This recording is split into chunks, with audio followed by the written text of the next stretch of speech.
Welcome to OG55 Live. In this stream, we are going to talk about Magic Key Renewals. Magic Key Renewals. We're going to speculate. We're going to check out Fresh Baked. They had a great video on this. We're going to talk all about it up next.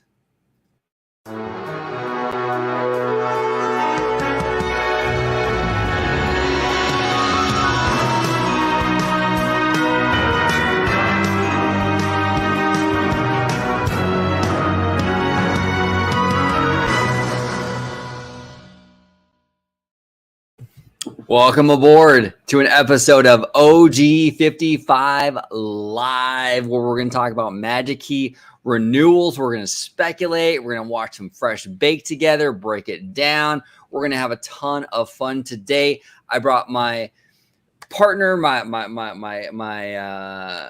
compadre, my friend, Mr. VashSky, otherwise known as Dr. Dre. I love the Dr. Dre moniker. It's so it's great. I might have to add that to the title right there. It's pretty cool. You might. Dre, welcome back, brother. Welcome back. Hey, I really do appreciate it, sir. Thank you so much for having me. You know, it's kind of funny on the Dr. Dre thing. I always tell people because my real name is Andre, but because of my very mid-heavy voice, nobody seems to understand it the first time. They always call me Andrew, or they call me, all these other different names, right? So I just kind of like, you know what? Let's just go by Dre, And so I'll say like, hey, it's Dre, like the doctor, just kind of a thing, right? I never thought it would be applied to me by fans. It's great. It's great. I love our viewers, and I'm so glad to see them coming in the chat. It's great. It's fantastic. Anyway, if you want to see me right here, well, it's going to be on the channel you're watching right now at Orange55 at Freshly Squeezed, your source for juice, news, and info squeezed fresh right from the Grove. And if you want to interact with me, well, it's going to be on Twitter. It's right down there, just like it's spelled. Right down there for the most robust discussion right there. And we didn't do it last time. Let's do it this time. Well, let's do our famous intro for our live shows. We'll do it live. Do it live. I'll write it and we'll do it live. Thing sucks. Fantastic. It is absolutely fantastic. Great way to start the show. You got to start with the O'Reilly. It's a fantastic way to start a live show. It's kind of like it's kind of obligatory. You got to do it. You got to do it. You got to go live. You got to go live. You got to do it. Yes, folks, we only have high-class stuff on this show. Only the highest class. Yes, we do. Yes, we do. So today we're going to talk a little Magic-y. Dre, we watched a video from Dave at Fresh Bake, and it was pretty phenomenal. So that's kind of like the jumping off point, the catalyst for this video, kind of breaking down what he was saying, because there's a lot here to kind of chew on and kind of speculate over. And again, this is all speculation at the end of the day. Sure. But it's noteworthy to say the least. So let's dive right in. Let's talk about some Magic Keys. Absolutely. Here we go. Fresh Bake, we have got some breaking news information. We've got some new information for you regarding Magic Keys. Late last night, we were forwarded this message. A guest had asked the Disney CM in the chat if Magic Key holders would be able to renew their keys before they expire. The CM in the chat said yes, that keys who are in their renewal window would be able to renew this summer into one of several passes available. Now, I guess somebody had sent him this right here, and he'll make the distinction, but I just want to go ahead and there was one thing that really popped out about this to me, is that last sentence right there. Once your child turns 3, contact us and we will give you the available options at that time. So it sounds like maybe even if you're kind of like, maybe you had a child that was 2, that was turning 3 or whatever, it looks like Disney will allow for whole families to be able to enter the park together. I know a lot of people were kind of wondering about that because some people did have some kids during 2020, and now they're getting of age where they have to get tickets for them. And it looks like Disney will accommodate no matter what. So it's pretty good to see on there. But let's go ahead and continue, of course. I was skeptical given the way that the response was phrased in such a way that it looked very much like a canned response, phrased in such a way that suggested that the plans or the decision was not fully formed as of yet. The only thing that had been done was that there had been a decision that guests could renew their pass. So I sent in my own request to Disney Guest Services in the app, and this was my response.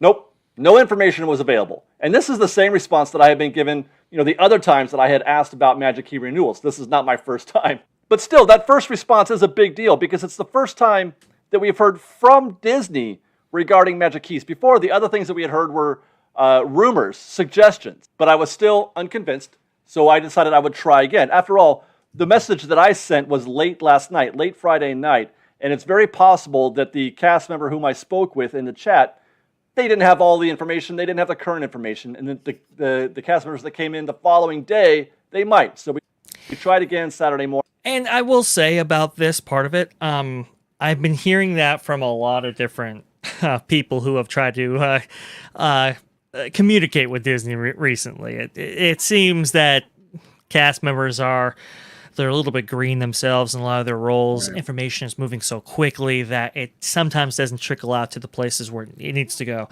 I know from personal experience, I know when when I was attempting to correspond with a cast member, like in the parks, specifically the Fantasmic cast members that were arranging that kind of the setup for the show, I was asking some questions and I got two different responses from two different cast members in terms of which sections and what the rules were and everything.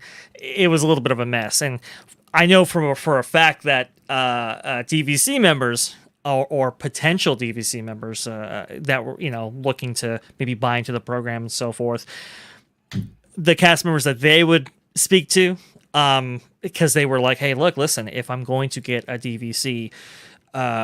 What is a contract? I want to be able to get annual passes with that. And as we know, this is kind of what this whole video is about, right?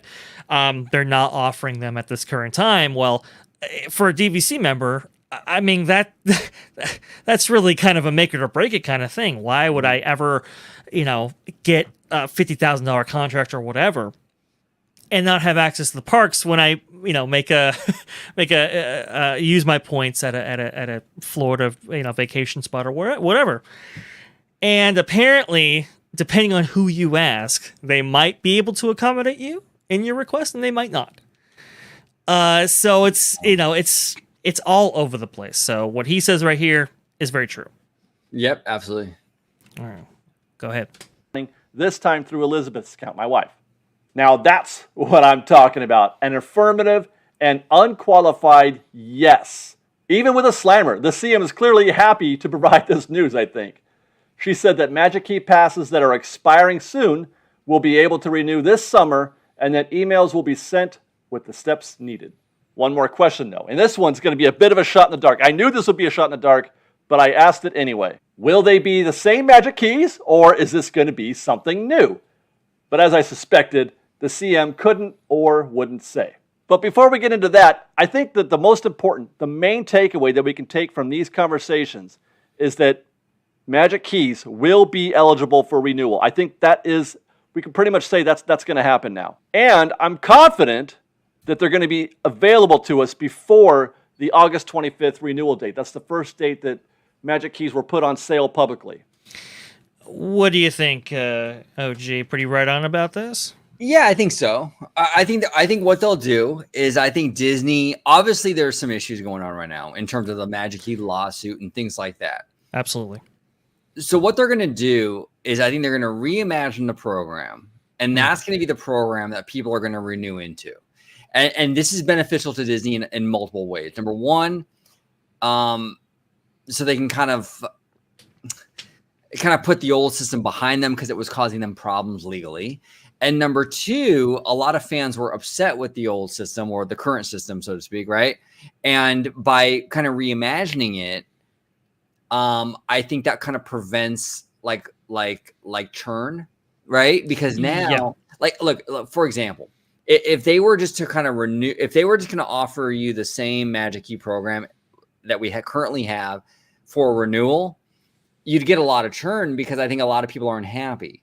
If you reimagine it and it's a new thing, you kind of mitigate that churn because now it's a new thing. And now it's like, oh, okay, maybe this will be better than the previous version.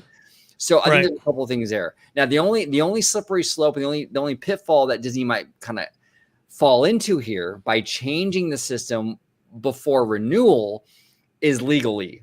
Because what will happen possibly is the court might say, well, you changed the system. So are you sort of acknowledging there were issues? That's a problem for Disney legally, because like obviously if the new system doesn't have blockout date language, well, the court might say, well, why'd you do that? I thought there was nothing wrong with the blockout language before, right? That's a huge sticking point. So we'll kind of have to wait and see. But I think Dave is right, though. I do think that renewals will happen. It'll just be a new version of the program. You know, it's a fascinating thing because now that you say that, you know, that's exactly it. I believe Len Testa from the Disney Dish podcast was saying something similar, that if you change it right now, you're basically acknowledging to the court that there was something wrong with the program to begin with, right? And that doesn't make maybe the best legal case, obviously. The only thing that could change that is if Disney settles. True. And, obviously, they could keep it confidential if the terms allow, which I think the people suing Disney might be amenable to that idea. And then if they settle out of court, now you've got the lawsuit kind of behind you, and maybe you do go in with maybe a different system that that maybe has some different language. Obviously, I think they would remove the blackout language. I think they would remove. Maybe they might put like an up to 365, outright. And then I had heard, and I think Jim Hill had said this as well. I had heard that before they actually sell you a magic key, that you have to acknowledge, like there might be a screen that pops up before, or if you do it in person, you might have to actually sign the dotted line, a kind of advisory saying, hey, look, if you get this, understand that you're not guaranteed a single day of access, that it's all on you to actually get the access that you're looking for from this pass. Basically saying, you're kind of buying into a little bit of a black box here, which is basically what we said before when the system was even announced. I mean, I remember telling people at the time, right? We've acknowledged this before on the show that, give it some time to kind of, see how the patterns shift, how they kind of, pop up, and so to speak, and give it the time necessary to kind of evaluate the system for yourself and see whether it works for you or not. And maybe Disney front loads that language in order so that there's no ambiguity, so that there's like, hey, well, I mean, there is going to be ambiguity, but go at it with a sense of like, hey, look, listen, this, if you buy into this, you're going to know these terms up front. There's not going to be this kind of whole thing where it's like, we're going to get sued on the back end here. You will know when you buy into this and when you trade that money, what you're getting into, maybe at least a little bit more than previously. Yeah, 100%. Disney's going to cover their butts big time going forward after this lawsuit. Yes. You're going to get all kinds of, like you said, like pop-up windows. Do you understand that this is limited access or upon availability or whatever legalese they got to use? They will absolutely do that. Absolutely. Right. And the blockout language, I think, will be completely void from the whole situation. It'll be very interesting to see how it all pans out. Very, very interesting. I don't know. We'll see. I think it will be. Do we want to play some more? Let's go for it. Yeah, let's do it.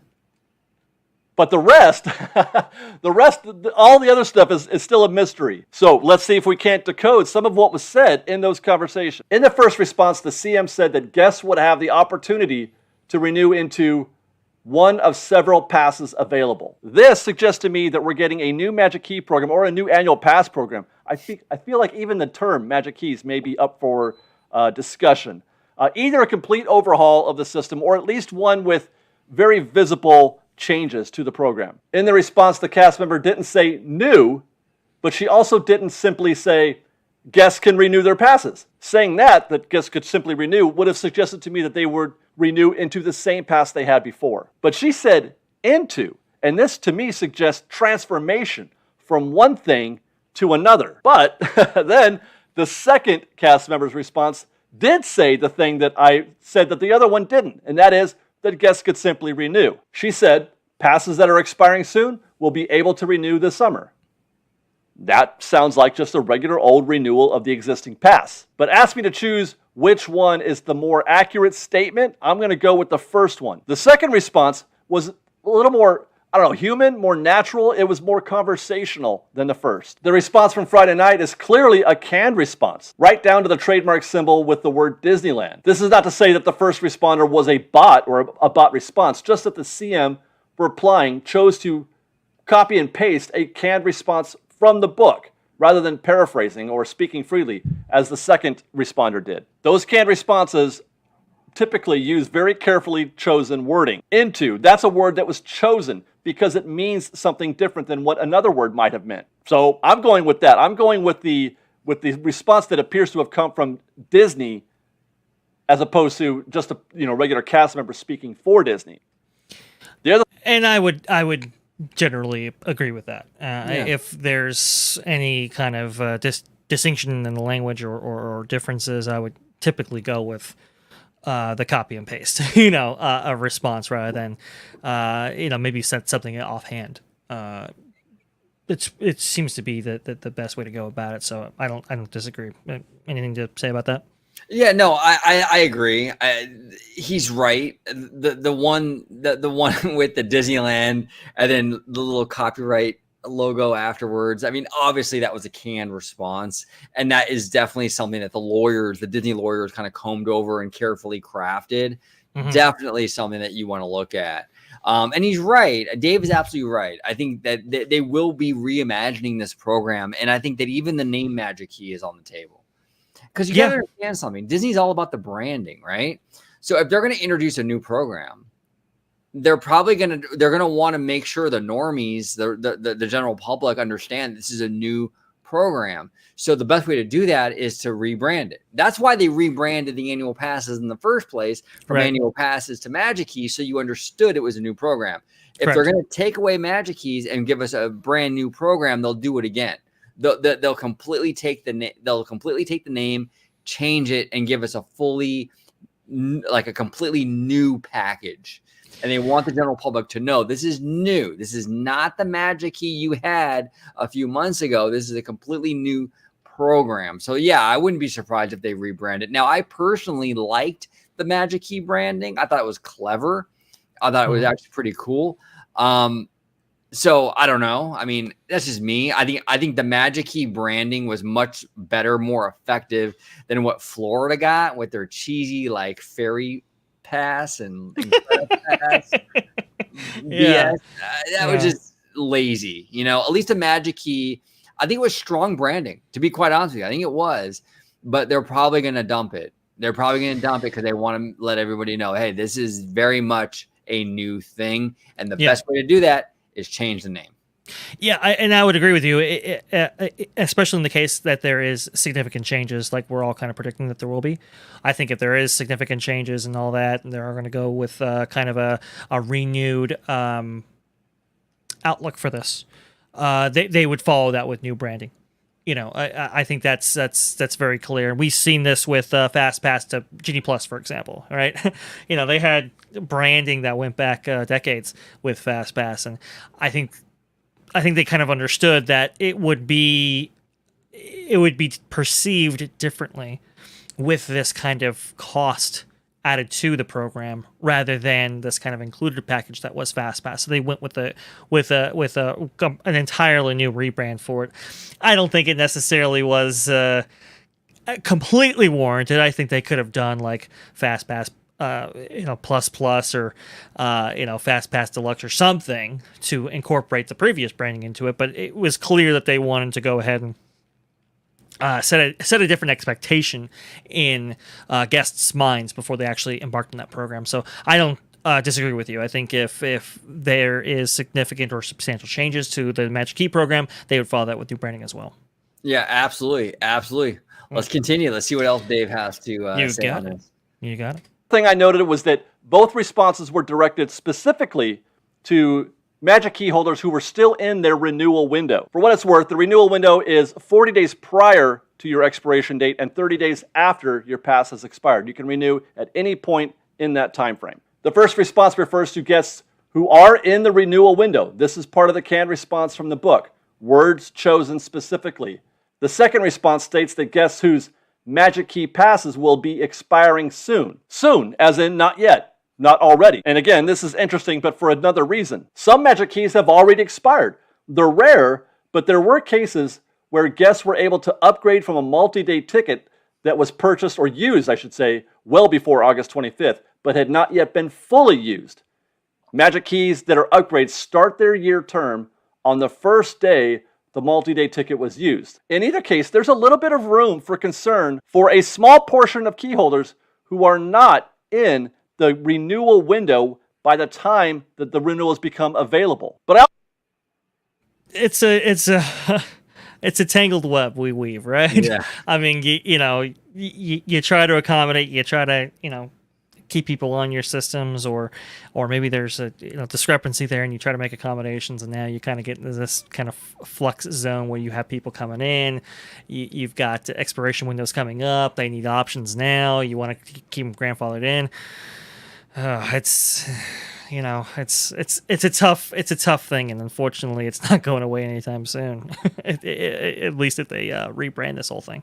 Yeah, 100%. I do think because, like Dave said, it is a small number. Sure. I think Disney will find a way to get those people into this somehow, some way. Mm-hmm. I don't think they'll be left out in the cold. But we'll see. We'll see how that works out. That's a very, very interesting, wrinkle point to be made here with this. Yeah. So interesting. But again, a very small number of these. So and especially because it is such a small number, I think Disney will accommodate them. But we'll see. Maybe not. You never know. I think so. Credit to Dave as well, by the way, to getting that little piece of the story right there. A lot of people probably would have looked over that, but he was able to get that. And credit to him for sure. Absolutely. I also think that group should be small enough where Disney would just grandfather them in. I guess what I'm saying is I'm more likely to believe that anybody who owned a Magic Key since the parks reopened and since the Magic Keys became available, anybody who owned a Magic Key likely will be given the chance to renew.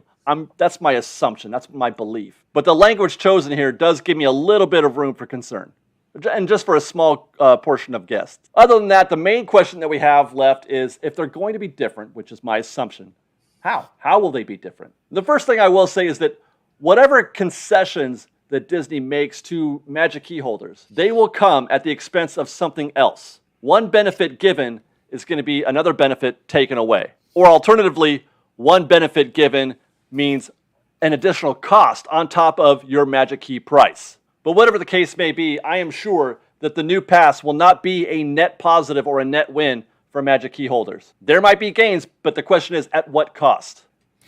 What do you think about that? Yes, I think. Look, and I say this stuff, and I know a lot of fans get mad at me for it, but I don't think Disney sees the Magic Key program or the annual pass program as lucrative as they want to believe. I do think, look, just because you have a lot of people doesn't necessarily equal dollars, right? Like, and I've made this analogy many times before where it's like you can have a mall packed to the brim with high school kids, right? But if all those high school kids are just sitting around talking and socializing, the mall's not making any money, despite the fact that it's wall-to-wall people. And Magic Keys are kind of the same situation, and I'm guilty of this as well. So I'm not like, throwing shade or anything. It's just the reality where a lot of these Magic Key holders, these locals, they go into the park. They don't really spend any money. They really don't. You know, they go multiple times a week. Their passes are paid for after just a few weeks or a month. And Disney's basically losing money on you, and you're just a body in the park at that point. You're causing congestion. And I think that Disney is going to go ahead and limit the access to these Magic Keys. I really, really do. I think they want to be much more selective as to like who gets in, how often they get in. So Dave is right. I don't think the pass holders are going to be super thrilled with any changes that are going to come about. I think it's going to be less access, more pay to play, and more tourist driven, in my opinion. I don't know. I could be wrong, but that's how I think it's going to go down. I think that's where they want it to go down. I think they want it to be more of more balance between tourists and locals. You know, I mean, it's the locals are great a couple times a year, but not utilizing the kind of the mall mindset as you put it, right? The kind of big old hangout spot where everybody goes, but not necessarily everybody spends money. So they absolutely want to rebalance this equation. And, Dave comes up with some ideas on how they might be able to do that. One of them is through, at least, to reimagine the program and, what perks they might give and might take away, right? To maybe incentivize people, into the program, but maybe at some costs or whatever. I think he says, well, I guess we should watch it, but yeah, I mean, I think there is going to be a kind of a benefit cost ratio here, and things might be going back and forth here, because I think Disney now, I think they're definitely emboldened to provide that in a way that maybe they weren't necessarily before. We've heard Josh DeMauro say, "Hey, this all the events that happened in 2020 gave us a chance to reimagine how we do things." Right. And I think that mindset has not shifted. I think they definitely want to go forward with that. And even CEO Bob Chapek has said before how that's integral to their per cap. That's integral to their kind of yield management strategy and all that kind of stuff. I mean, yeah. And in large cases, it is. Well, yeah, and even long before even Bob Chapek, long before Josh DeMauro, Disney has been interested in reimagining this annual pass program. I remember a decade ago, reading Mice Age articles about Disney's desire to reimagine, because we have a AP problem out here where there's a million people plus in the system, and it's causing congestion and issues. So this is not something that's going to go away. This is not a Bob Chapek necessarily exclusive problem. I think the next CEO will probably want to address it as well. I just think that this is something that it's been on Disney's radar for a long time. So we'll see. And how to do it, fairly, I mean, I remember hearing back in the day, like, hey, maybe we should have a hard cap on the amount of annual passes that we sell, that kind of thing, which I guess we do see that now, which is interesting. But I mean, it was going to be much harsher than even what we see now, and who was going to be left out and all that kind of stuff. I mean, it's a very difficult equation. Disney loves the kind of monthly revenue they bring in, but when you look at the bigger picture, when you look at, hey, we only have, let's say Disneyland, for example, right? The old number was 65,000. We can only accommodate 65,000 people a day in these parks. Who are we going to target? Are we necessarily going to target the local annual pass holder who's, maybe coming in and bringing his own lunch? Or are we going to go with the tourist who is, maybe coming in from out of state or out of the country, who's going to be booking a room at the Grand Californian and who wants to, maximize their day, not just with the number of attractions that they have, but also the dining options and souvenir options and all that kind of stuff. It's a much different equation. And I could definitely see, why Disney wants to go in this direction. And I think there will be steps, even that just go beyond the relaunch of this program, that reprioritize that clientele of guests going forward. No, 100%, 100%. And the existence of the reservation system in and of itself, just the reservation system just existing is a huge sign that Disney is kind of looking for more of those tourism dollars, because the reservation system is very much a tourism focused system. That's why, look, it's very like we've seen this at Walt Disney World, and they are a tourist market, right? Yeah. This kind of like you plan everything in advance. It's a very tourist mindset. And they're kind of bringing that here at Disneyland Resort with the reservations and kind of mapping things out prior to your visit. That doesn't favor locals. That favors the out-of-staters, the people that are booking vacations and planning everything in advance. It doesn't favor the person that lives 20 minutes away that wants to pop in and pop out after an hour. So just the very existence of any kind of reservation system is a huge red flag that Disney is focusing on these tourism dollars and the day guests and not so much the local annual pass people. Now the local annual pass people, like you mentioned, Dre, they do serve a purpose for Disney in that it will definitely fill in the gaps for them on the off season. Like, for example, January through maybe like spring break, there's not a lot of tourism. You're not going to get a lot of people coming from like Japan or Germany or Australia during that time. It's an off time of the year. So that might be the time when Disney is more focused on the locals and the Magic Keys. But overall, I think Disney wants to balance things out a lot more and even lean more into those tourism dollars. There's just more money to be made. There really is. And like I said before, just because you have 1 million plus Magic Keys doesn't mean that Disney's making a lot of money on those people. You can have bodies in the park, but those bodies in the park are going in there, like you said, packing a lunch and buying a popcorn bucket and leaving after a couple hours. They're not making money on that. What's the point? Yeah. And per cap spending, I think, going forward is going to be crucial. Yeah. We do know economic conditions are going to change here, and some people are predicting some kind of dire stuff.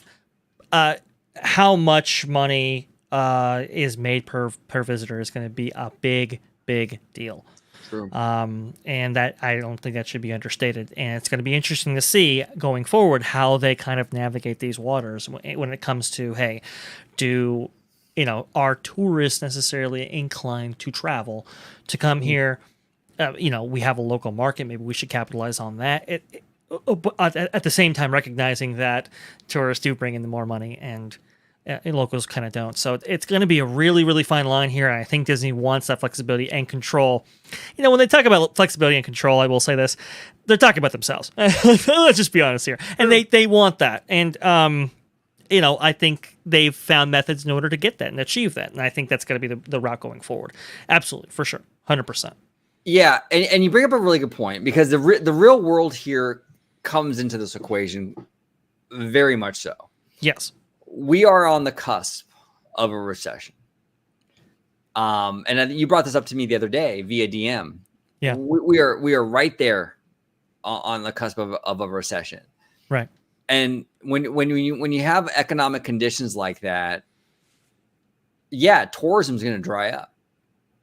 And maybe Disney does have to focus more on the locals. Now, the only caveat to that is the gas prices are so freaking ridiculous, especially out here in California. I mean, we're pushing like $6.50 a gallon out here in California. I mean, so even if you're a local, you're kind of screwed in a way. Because I mean, even like I'm a local, I live about an hour away from the park. Right. But it's an arm and a leg for me to get down there right now with $6.50 a gallon of gas, Right. So it's going to even hurt the local market. But I do see, like, with the recession looming and all that, maybe Disney does sort of like, all right, you know what? Yeah, we prefer those day ticketers. We prefer those whales and the tourism dollars. But right now, the economy is really in the toilet. Maybe we kind of just pander to the Magic Keys for now to kind of get them in here, because it's really the best shot we got right now. And yeah, I do agree with you. And let's not also discount the idea of discounts as well, to incentivize tourism as well. Maybe, those Southern California resident offers, maybe that gets extended out to, people, out of state as well. Maybe they have like a summer ticket package or a holiday ticket package or something like that to incentivize tourists as well. So I think we're going to see this kind of incentivization or prioritization be manifest itself in different ways for different groups. And it's going to be really kind of fascinating how they kind of tap dance this line here. I know Iger talked about how in the last recession back in 2008 and so forth, how they had to discount and do a couple of things there to retain the amount of cast members that they had. I think they did cuts, made cuts in the executive level to trim the fat, so to speak, right? They couldn't retain everybody, but they did do a couple of things to get them out of that, or at least get them through that. And I think a lot of those steps might be made now. So, like I said, going to be interesting to watch, and I think the reservation system, like you alluded to before, I think that might play maybe a big part of that as well. Yeah, totally. And one of the things that concerns me though with the discounting, and this, I don't know, this might sound a little heartless, but it's just, I am concerned about Disney as a brand. And when you start to go in there and you start to offer discount after discount after discount, I think you do hurt the brand. Speaking from a premium brand standpoint, right? Sure. When you start to go in there and go like, oh yeah, 2 for 1. Like I think when Michael Eisner did that whole 2 for thing and like free on your birthday and all that stuff, like I think that did hurt the brand. Like Disney is seen as very much of a quality, top tier, top shelf kind of product. And when you start to go down this road of discounting, it cheapens it, in my opinion. Well, it's an interesting idea. I mean, it does set a certain expectation if done for an extended period of time. For example, Subway, right? I think I've used this analogy in the past, but it's worth bringing up again. Subway used to have the $5 footlong, right? Yeah. And they'd had it for so long that people expected to have that option, that was the value of a footlong to them. Even though for the franchisees, they were like, well, man, we're getting killed out here because we're not making any money on this. We had to change this. And once they took away that, the public reaction was, well, I'm not paying any more than $5 for a footlong. It's outrageous. It was $5 for all this time. It set that expectation. It made people value it differently, and I think that's what you're kind of talking about here. And it's I think, with economic factors being different, it's really going to come down to what people will pay at the time. That's what's gonna be. I think they do have this kind of valuation in their minds about where they want to set themselves as a brand and quality wise and all that kind of stuff, but it might just come down to market forces as well. It's going to be it's going to be rough here, folks. It's going to be rough, and it's going to be interesting to see how they navigate these waters. Yeah, no, 100%. Like if the people aren't willing to pay it because, or not even willing if they can't. If they can, yeah. I mean, you have all these things going on with the economy, and they literally can't pay it. Yeah, Disney, the branding image might have to take a hit for a little while. I mean, you got to get people in your parks. I mean, you can't have an empty park with 3 people in there. You got to have people. I mean, and they might have no choice. And it also maybe depends on how they market the discounts. If it's not like obnoxious and kind of like this brazen, like almost like this Walmart, low price, kind of thing, it might work. If they can kind of do it in a way where it doesn't seem so cheap, they might be able to get away with it, so we'll see. It all depends on marketing. Maybe. It's fascinating. We're already seeing some effects of this whole thing. I think somebody documented in Walt Disney World, maybe it was Disney Glimpses, I was seeing on Twitter. Anyway, he was saying that there was widespread availability in a lot of their premium restaurants and stuff, and premium eatery options, right?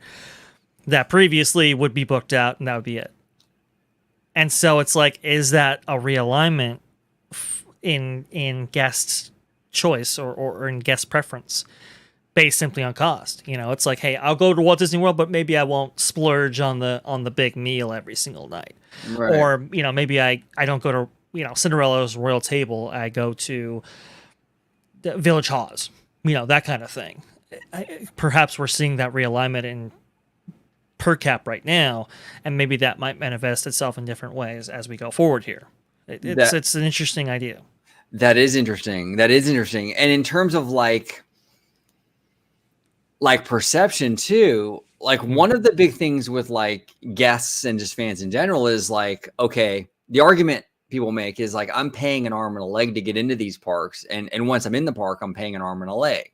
So I'm kind of expecting, I'm holding these parks to a high standard because I'm paying so much. But what happens when you start to discount? Does that give Disney permission to not provide as high of a service? Because now you're not paying what you are paying less. So does that give Disney kind of permission to cut more corners because now you're not paying the premium? So it's hard for a fan to sort of justify, well, I'm paying so much, I deserve top tier. Well, now you're not paying top tier. Now you're getting in on a discount.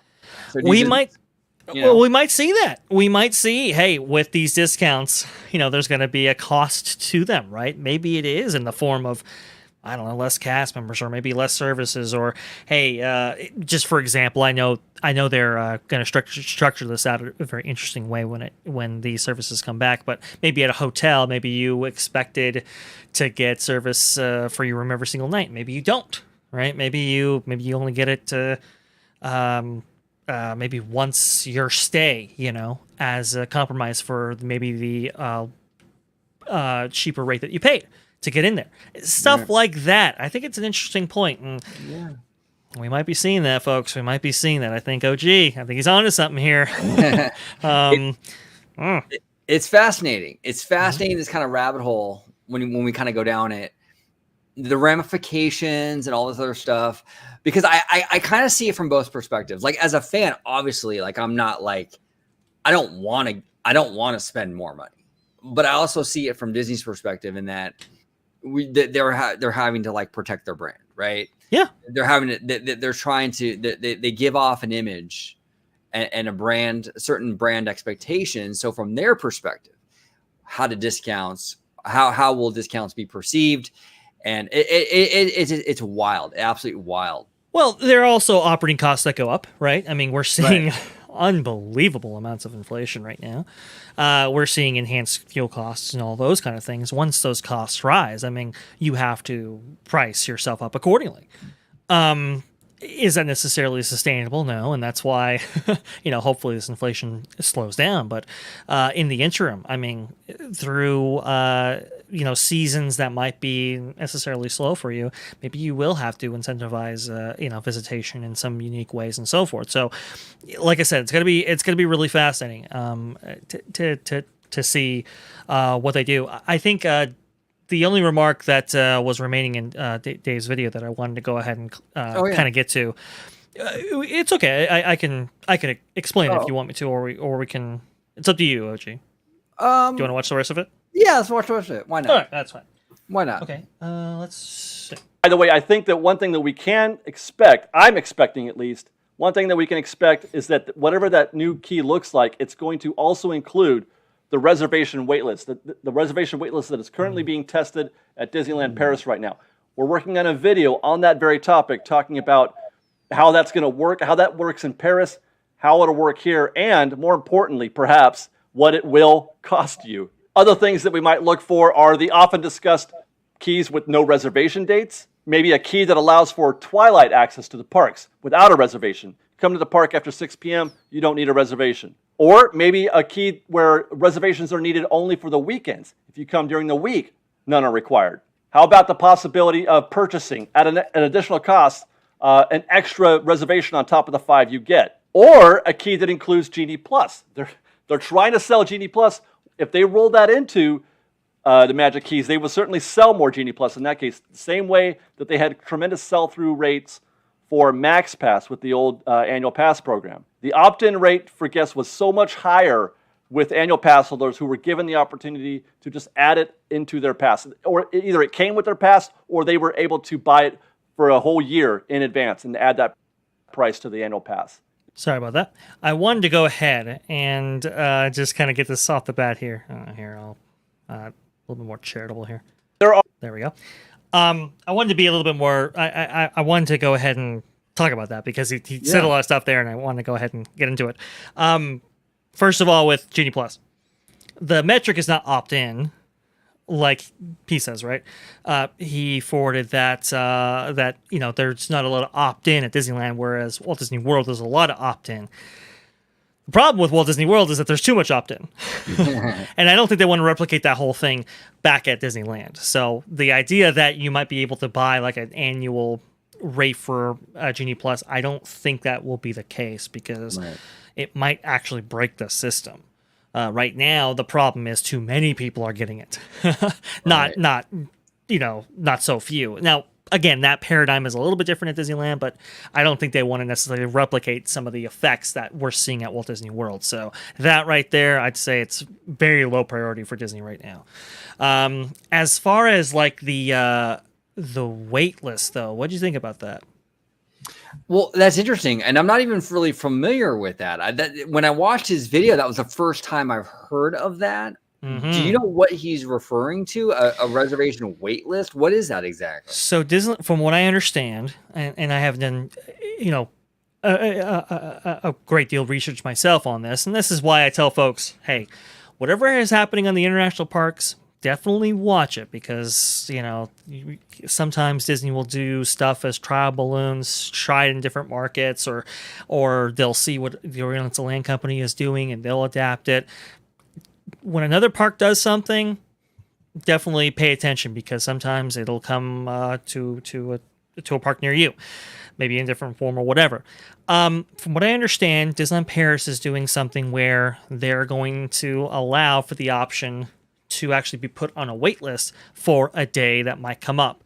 I don't know if there's some kind of a fee attached to it or some kind of provision that allows for that, but the idea is, hey, instead of having people check the app all the time, seeing if there's actual dates, the date they might want be made available.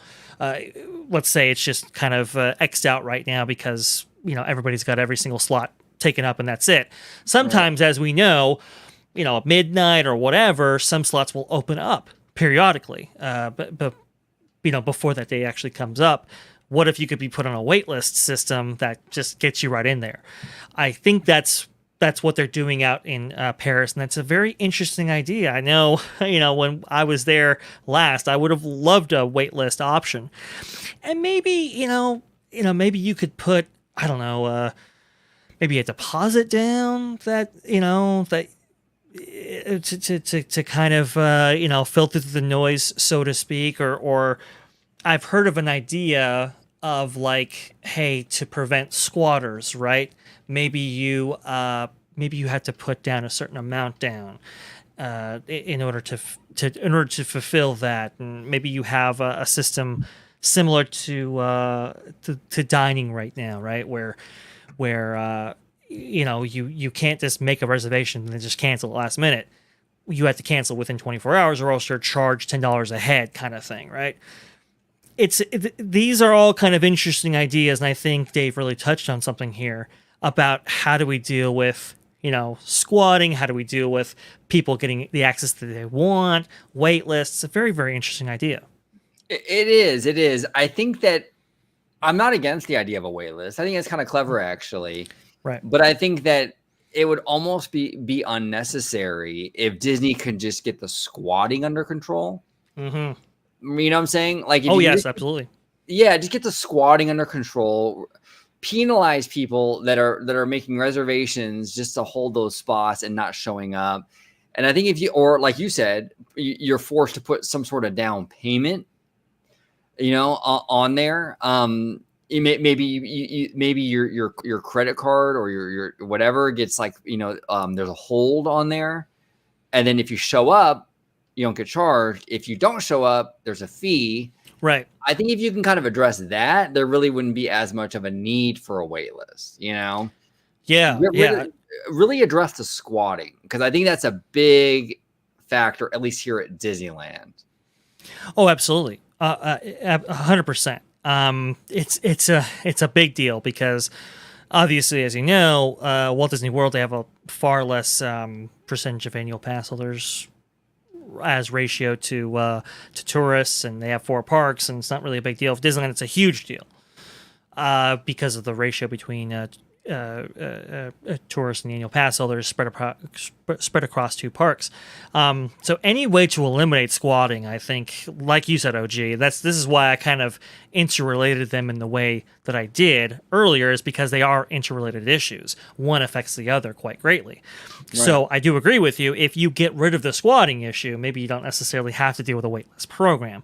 You can still have one and do it to the extent of the kind of the bucket that you set forth for annual pass holders or Magic Key holders, and do it that way. But squatting for me, I think, is the biggest issue. It's and you could do it in multiple ways. I think you know, a lot of people, what they'll do, and I've seen this a lot. And OG, maybe you concur with this, maybe you can't, but I've seen this a lot where people will make a reservation, they'll keep it, whatever. The day will come, and they do it like an errand. Oh, well, you know what? I didn't cancel before, so I got to run down to the Disneyland Resort real fast, check in, check out, I'm good to go.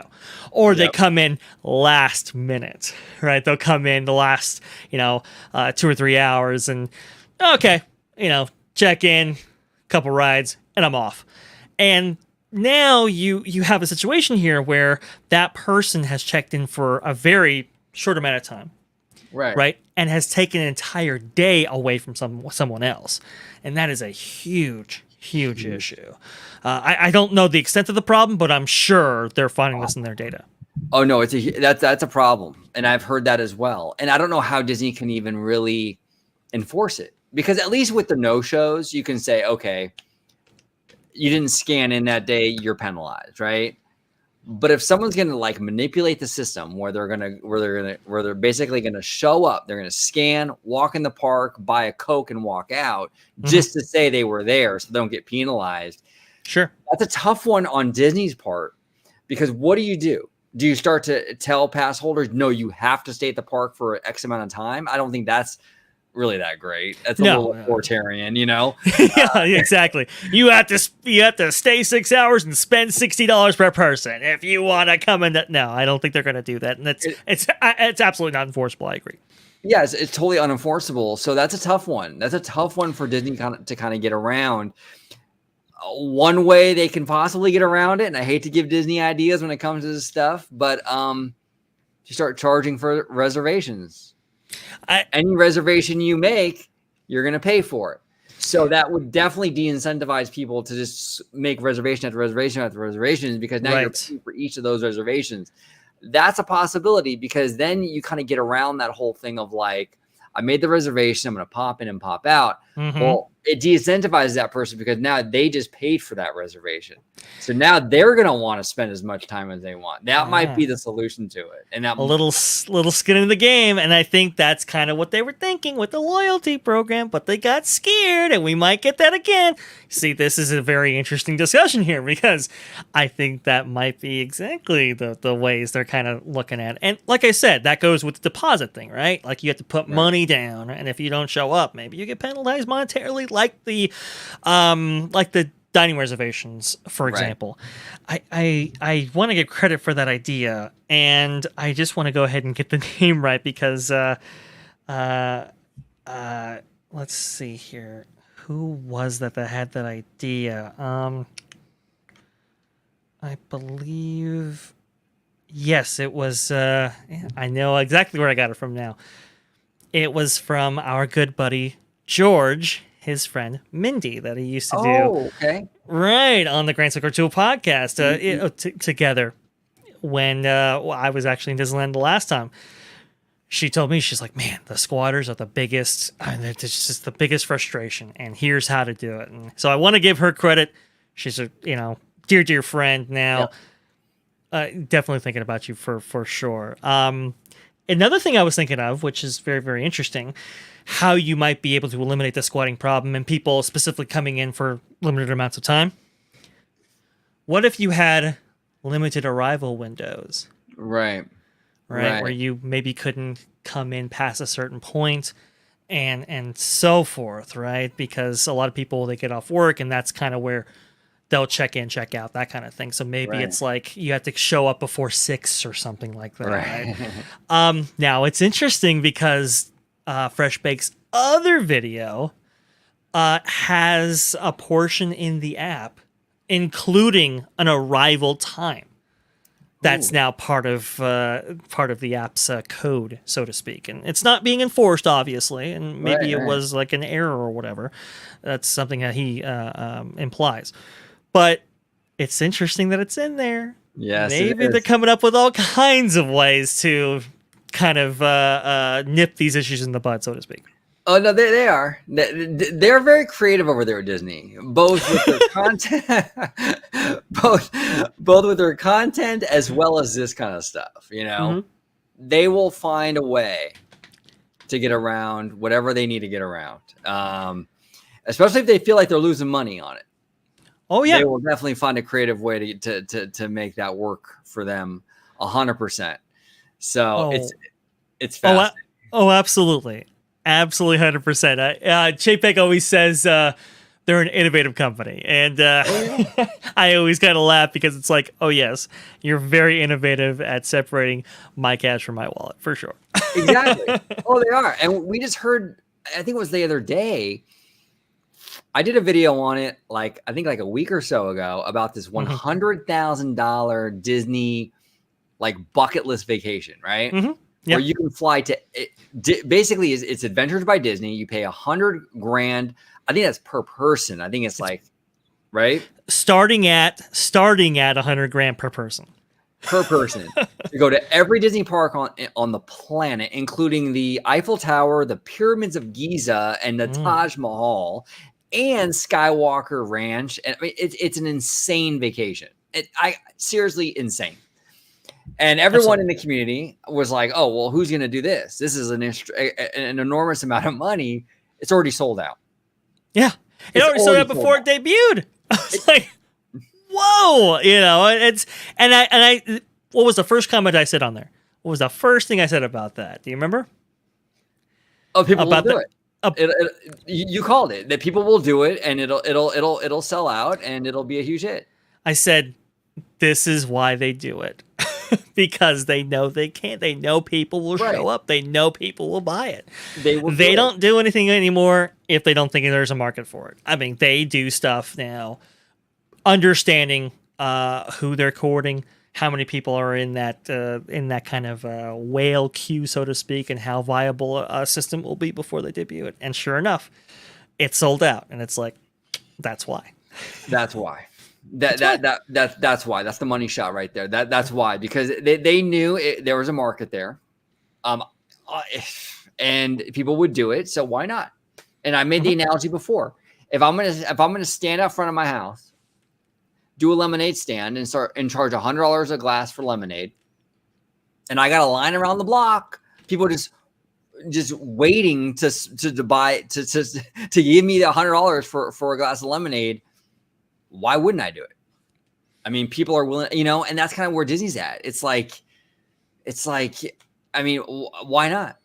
If you're gonna give us that money, why not? And it's crazy. It's amazing to me. Now, look, that whole vacation sounds incredible.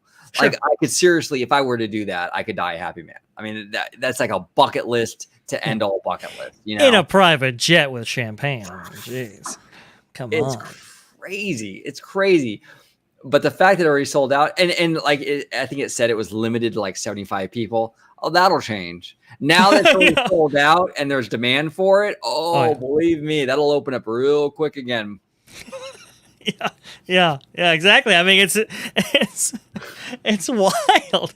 It's wild. And look at the overhead for Disney. It's like, oh yeah, we comp some tickets, that costs us nothing, at these various parks and locations, $100,000. If you get just one person, it probably pays for that whole jet. And you could see it, you could see how to do it there. It is an interesting question. I believe, who was it? It was a Diz Unplugged, I believe, and Yep. Pete Warner, who was saying like, "Hey, if you embark on this kind of vacation, and if you have these top tier whales, where do you send them to eat? Each kind of meal. What is up to standard? What is up to snuff? Interesting question, man. I mean, the closest thing I thought for at least Disneyland was like Napa Rose. It's like, is that necessarily up to the standard of a $100,000 vacation? I mean, certainly, I don't think anything in the park is outside of maybe Club 33, but even then, it's like, is it high enough? They're getting into a top tier stuff here. That's gonna be interesting to see how they do. Well, what's that restaurant over? It's not Club 33, but was it 21 Royal or something? What's that? Yeah, the 21 Royal. Yeah, that's probably where they'll be dining, because that's like $1,000 a plate kind of thing, isn't it? It's pretty pricey. Maybe they even said something about that too. I'm not sure. Yeah, but it's like it's $12,000. Is it for like 10 people or something, or 15,000 or something like that? And it equals out to like $1,200 a person. Yeah. It just, from what I understand, an unbelievable dining experience. But it's like, is that even enough? It's an interesting idea. It is. All right, now we're gonna dip into some questions. We do have a couple questions in the chat. Yeah. Let me go ahead and I'll put that down there, and we'll take some questions from the chat. Let me see. There we go. Okay. So it comes from our friend Matthew Murr, which, by the way, Matthew, I want to thank you again, brother, for coming on. Matthew was on the channel yesterday. Check out the video we did with Matthew in regards to Abigail Disney mounting a shareholder revolt against Bob Chapek. Fantastic video. Matthew was fantastic in that. And we're definitely going to have Matthew on again. But Matthew's asking here, it says, just a subject for a future video. Do you think a full shareholder purge of the entire board of Disney is possible? And maybe we will do that in a video in the future, Matthew. But overall, Dre, I mean, just, what do you think about this? That there'll be a full purge of the entire board at Disney? Well, the only way I could see this actually occurring is if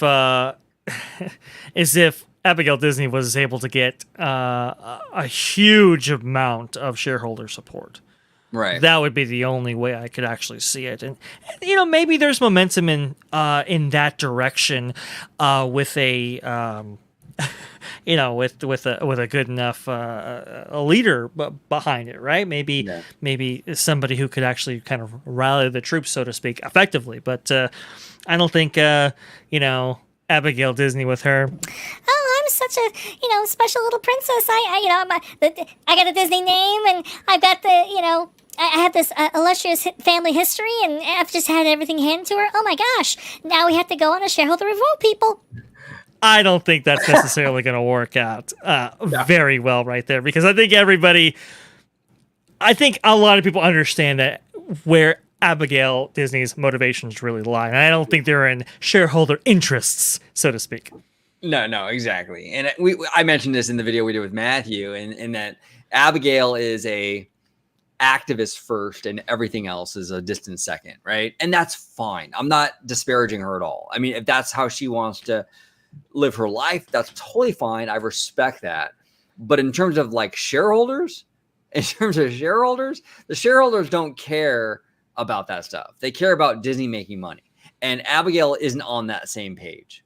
There very few of these investors that have millions invested into this company are going to care about Abigail's social issues that she has with Disney. They're going to care about, is Disney making money for them? And it's not going to go very far, you guys. And Roy Disney, that's the thing. When Roy Disney and Stanley Gold mounted their shareholder revolt against Michael Eisner and stuff, it came from, it was executed in a way, it was very smart. It was very much targeting the investors and making the case that when the content is lacking, you make less money. Yeah. But Abigail's not coming from that angle. She's just basically saying Chapek makes too much money, and tax members should make more money. And and from a shareholder's perspective, all they're seeing is, like, okay, but how does that make me more money? It doesn't. So, right, and especially because I mean, you know, there are some people, you know, for example, our buddy Hedge on Twitter, who believe, yes, Drunk 3PO, it is live. Just to go ahead and answer that question right there. Hey, buddy, how you doing?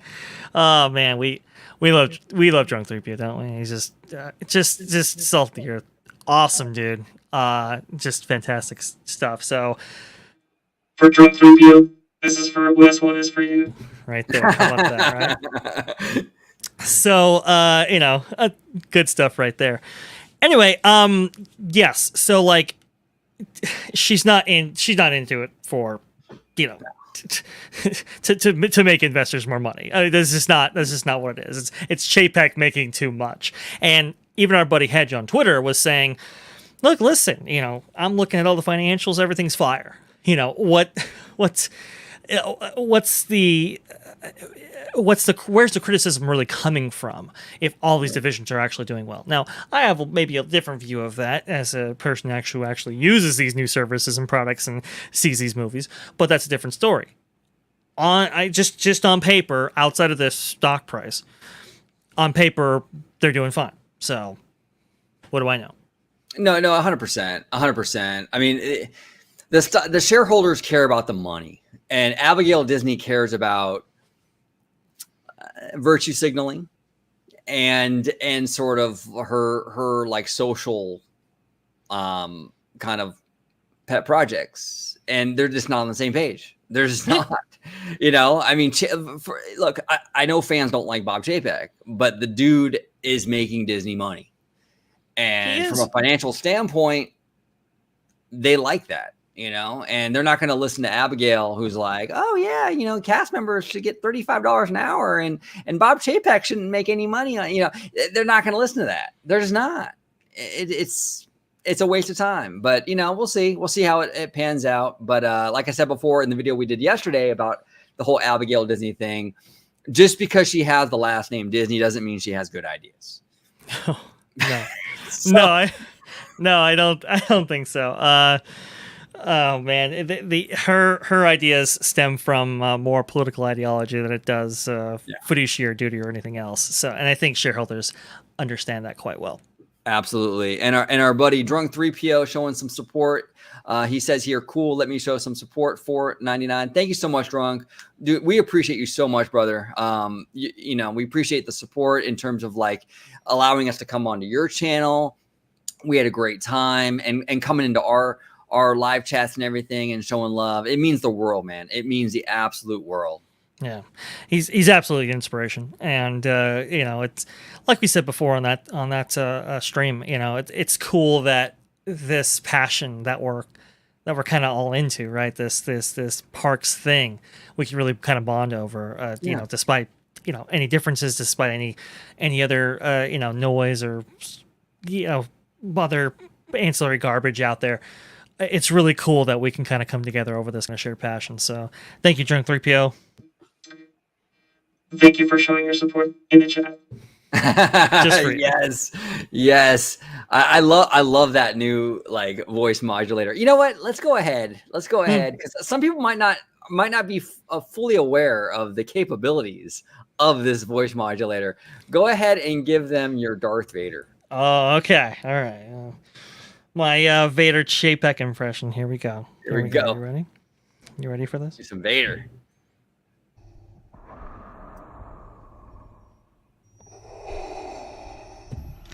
You have summoned me, OG55. For what purpose is this meeting?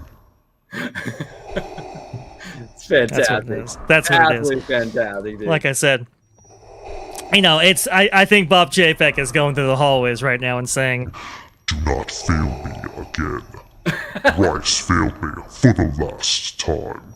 You know, I think that's actually happening right there. So, oh yeah, no, pretty good stuff. Peter Rice was just the beginning. He was just the beginning. yes, exactly. So it says here, Matthew Murr says here, I think the only hope of a full board purge is Disney losing enough money and the board replacement might not be much better. Yeah, that's the thing too, Matthew, is like sometimes the devil you know is better than the devil you don't know. A lot of people are, want to be like, oh, well, fire Chapek or this, that, and the other, or get rid of the board. Well, you don't know. I mean, the guy or gal who replaces Chapek or the people that replace the current board might be worse than what we got now. Yeah. I don't know. So, I mean, it's a risk. It's a huge risk.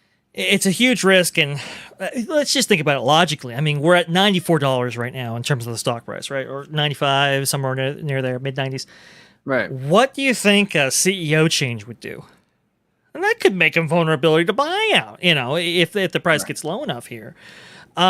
We still haven't seen Chapek's creative vision for the company. I think we'll see that at D23 Expo.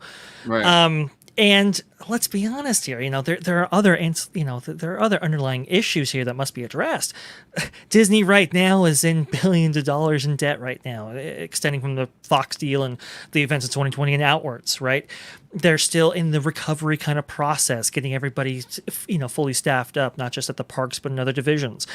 They're still, they're going... the whole country is, but Disney themselves specifically, they're going under huge supply chain shortages and logistical issues surrounding that. They're we're dealing with massive inflation right now. It's a very volatile time, not just for the company, but for market forces and financial conditions and etc. Do we really want to rock that boat in the form of a new CEO right now? I don't know. That has to be seriously considered and debated for a while. You have to understand what you're doing, and OG and I think we're in agreement here. The devil you don't know may be worse than the devil you do. At this point, this ship is still afloat, and we're going forward here. I think the board at this point is like, hey. Chapek's had some bad luck, really, really bad luck. Right. Maybe things will improve. Let's see how it goes going forward. I think that's where they're at. Right. And the thing too, and I know it's frustrating, and as a fan, I'm frustrated too, where Chapek is sort of known to be kind of like a little on the cheap side. Let's be honest. He's a corner cutter, right? But right now we're on the cusp of a recession. I mean, this economy is not looking good. We got gas prices here in California. Like I said earlier in the show, the gas prices are like $6.50 a gallon. It's freaking ridiculous. I mean, it's not looking good out there. And we might need a person like Chapek. As much as as a fan, I want Disney to spend $3 billion on DCA. I would love to see that, or $1 billion on Tomorrowland or whatever. Yeah. But right now, that's not in the cards. Okay, we got to deal with the realities on the ground. And right now, Chapek being kind of frugal might be the way that this company kind of gets out of the current situation. And we still have a Disney on the other side. It sucks as a fan to have kind of stuff done that's on the cheap, but it might be the only way. It might be. And we have brought it up on this show before, too. Chapek, I think, is the guy you bring in for situations like this, right? The kind of like hard-nosed. I know he doesn't like the what is it, the moniker bean counter, right? But the guy that the kind of the kind of fiscal minded guy who was like, hey, look, listen, we got to make cuts, we got to do the things we got to do in order to keep this company afloat. It's interesting, Fortune magazine, I think, or Fortune the website there had an article about his stick-to-itiveness or his dedication, his perseverance, right, and his dedication, and how it's just like I will stop at nothing to kind of get her done, as he said, to quote Mater, I think. So it's he's going to stick with it. He's going to stick to his guns, and he will make it work. And maybe that's who Disney needs right now. Maybe we're not in like a golden era where everything's flourishing and everything's great and everything's fantastic. Maybe we're in an era where we have to kind of get by. We have to kind of make do or survive. Right. And then maybe when times are different, maybe we go with someone else. But right now, this is what we got to do. No, 100%. And we talked about this on the phone, Dre, like a few times actually, and how Chapek is very much like, in terms of the parks, like the projects that he kind of has spearheaded are kind of like 80% there, right? So it's like a perfect example of like a Chapek project is Avengers Campus. Good land, right? Good land, not great, good. It's got a lot of cool stuff in there, but there's something missing. It needs like one more thing, right? An awning for the Pim's Test Kitchen seating area. Is that what you're talking about? Oh no, you're talking about something else. Okay, sorry.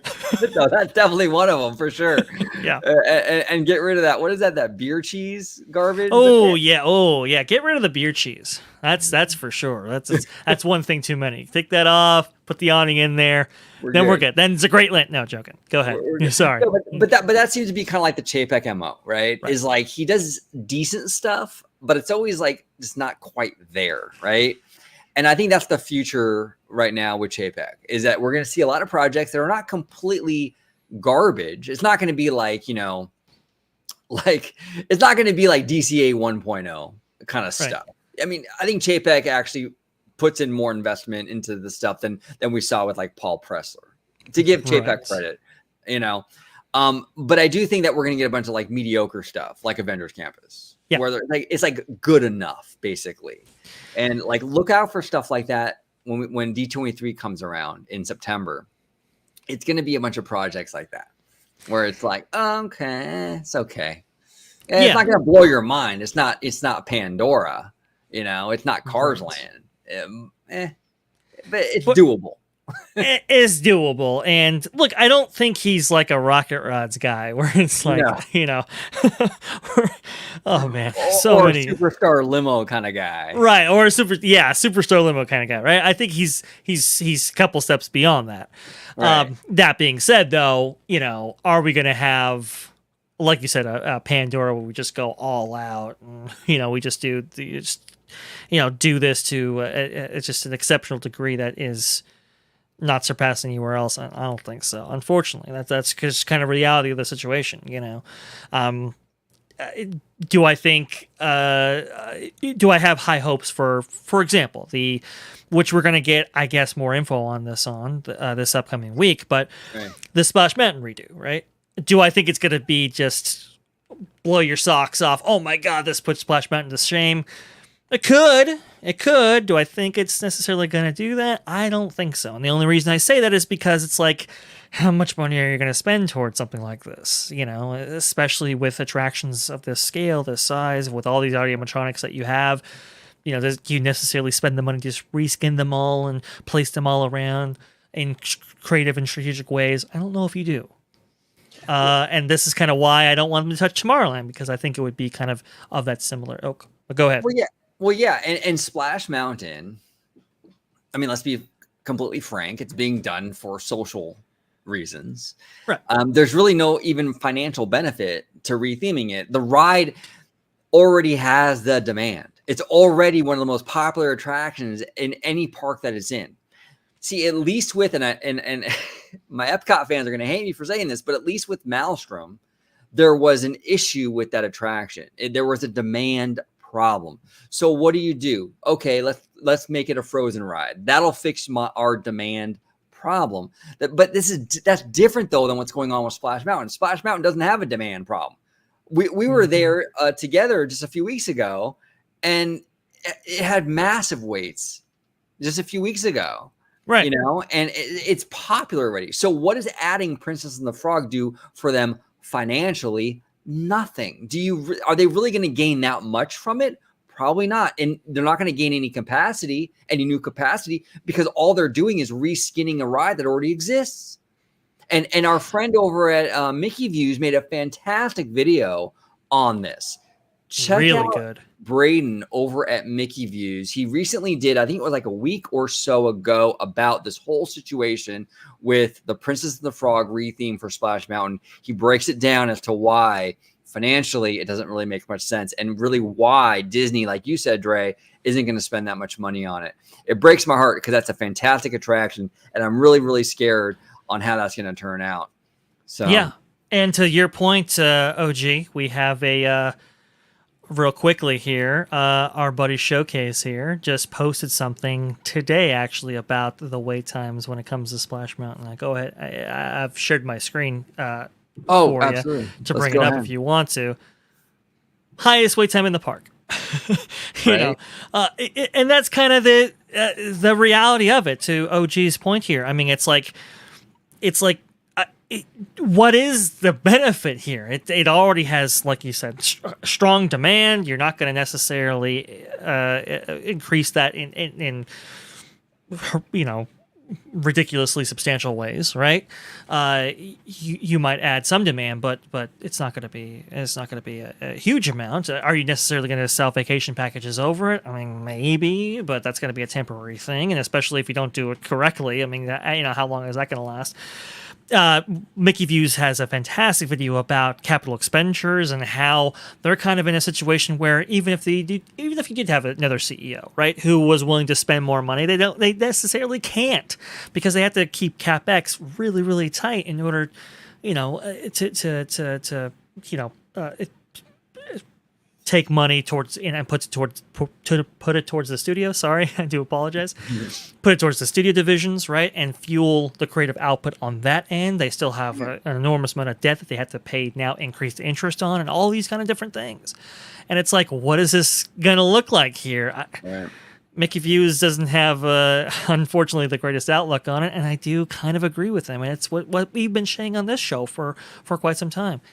But I will say, speaking to that, I believe you were going to bring up Ace's comment, and I thought it was a very interesting one. Absolutely. So Ace here says, just a statement. As the only vlogger I've seen talk about out-of-state country guests, you seem to be one of the few who understand the cost for us. Thank you. Well, Ace, I appreciate that comment. Yeah, I'm a local, but here's the thing. I've been to Disneyland a million times, and I want to see. I will always fight for the people that are going there for the first time or are going for that visit in 20 years or, what I'm saying? Those are very special trips.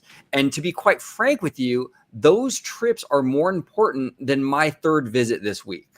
Okay. They just are. And I wish more local, like vloggers in the Disneyland Resort area would kind of acknowledge that. Right? Like it's like, let's go ahead and let that family from Japan have their chance to enjoy this park. Let's go ahead and let that family from Australia come and enjoy this park. And that's why I advocate for that stuff so much, because it is important. And I don't want to see people being turned away or having a really bad kind of crappy experience at the park, their very first visit, because it's completely overrun by locals who go all the time. And a lot of locals will get mad at me, Ace, like say, well, you're a local. Why would you say this? Because I actually want other people to be able to experience this place. I've been very, very fortunate enough to actually experience this place over and over and over and over and over again.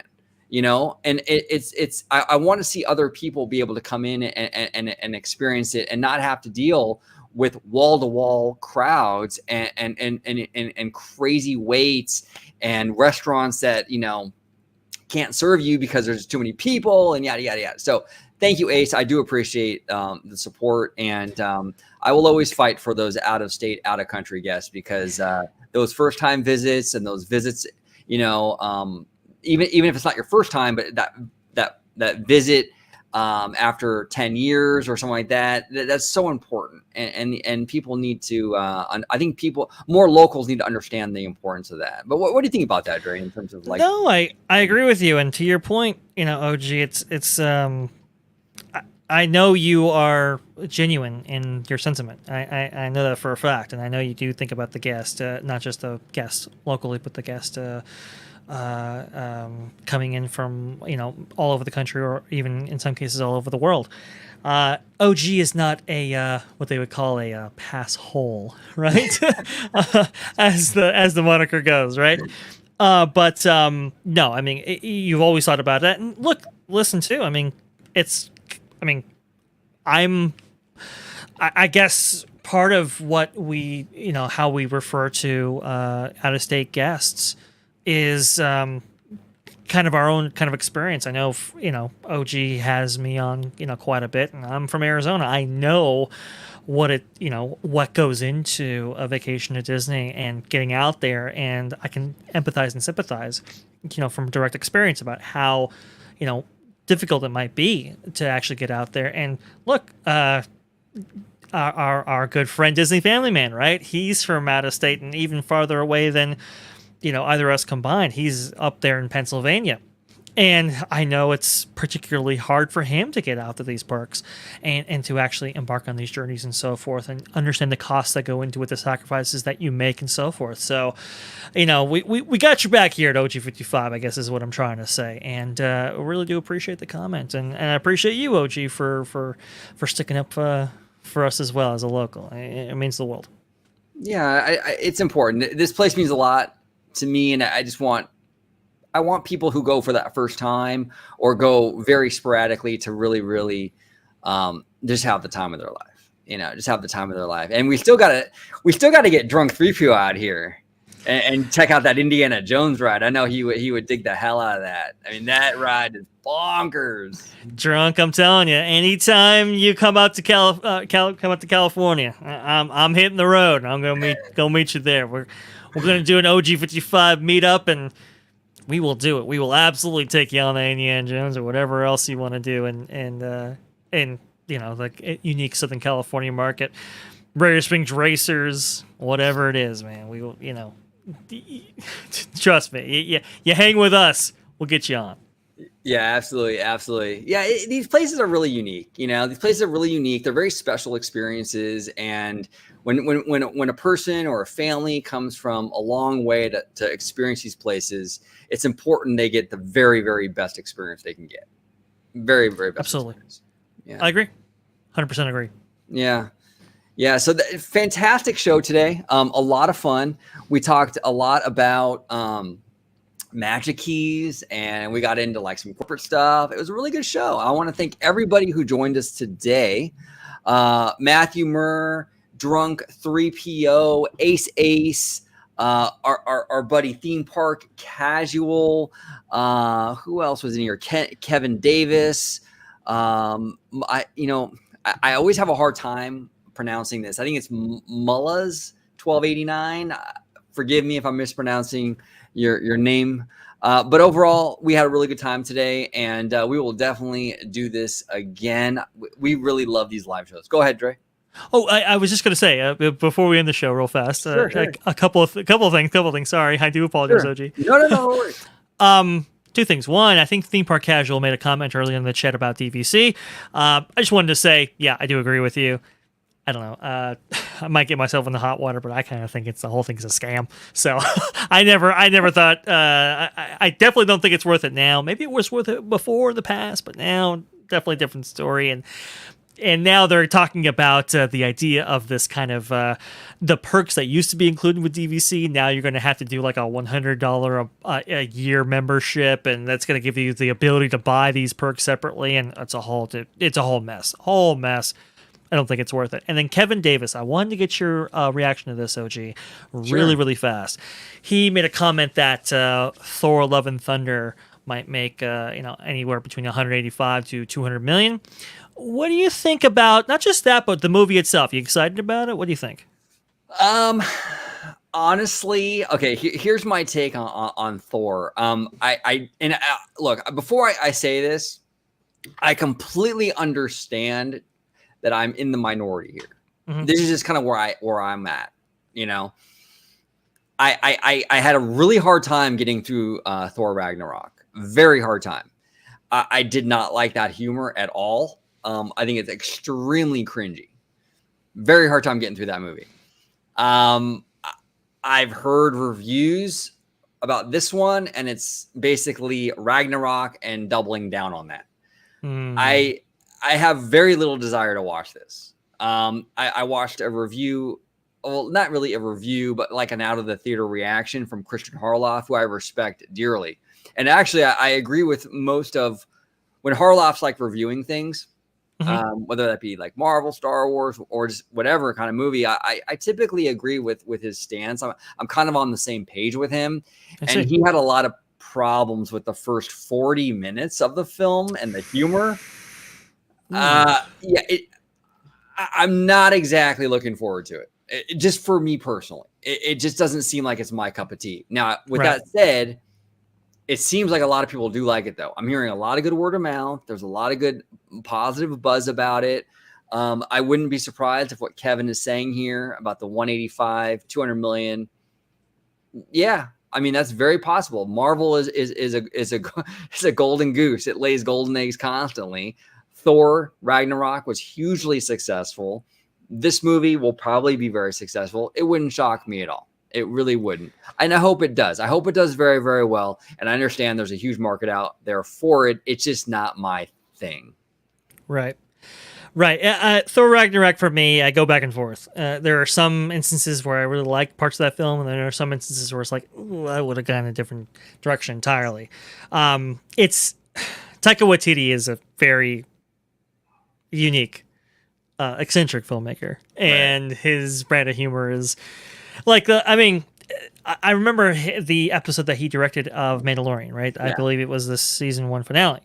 Right. And, the whole like scout troopers kind of jabber-jabbing back and forth. It was like, ooh, that's a very different brand of humor brought to the Star Wars universe. That's very, very unique. It's kind of funny, but it's like, ooh, that's a choice, right? Right.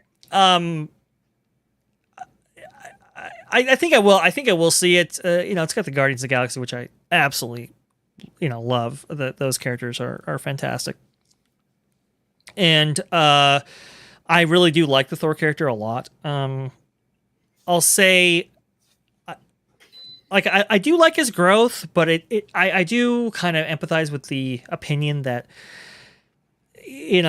Thor, as he started out, is a very different character from where he went. Right. From where he's gone, right? From where he is now. And I wish they would kind of find maybe a middle ground between those two. Yeah. He's just a little bit too much of the butt of the joke sometimes. Yeah. And maybe he has that growth in this film. I don't know. Maybe we'll see. But then you add on the Taika Waititi humor on that, and maybe it's a little bit too much. Yeah. I know they're going to have Lady Thor in here. Look, you have Lady Thor, Natalie Portman. Don't screw it up, please. There's some real potential here for some really, really good storytelling. Hopefully they don't. We'll see. It's going to be interesting to watch. But 185 to 200 million, that's a very lofty estimate right there. It has the potential, I suppose. But, I mean, man, has there been a debut that high in the post 2020 era? I don't think there has. I mean, that's a very, very high. That's an extremely good opening. That seems more pre-pandy than post-pandy. But isn't that like an Infinity War, an Endgame type opening? Even at that, I mean, that's pretty high. Yeah, it seems pretty high. It seems pretty high. I don't doubt that it has maybe the potential for various reasons, right? If it's marketed well, if it really hits, maybe. But that seems a little high to me. I don't think it will necessarily be that high. I put it anywhere between probably 100, 120 million, probably somewhere in there. Yeah, that seems more realistic, and even that would be a big success.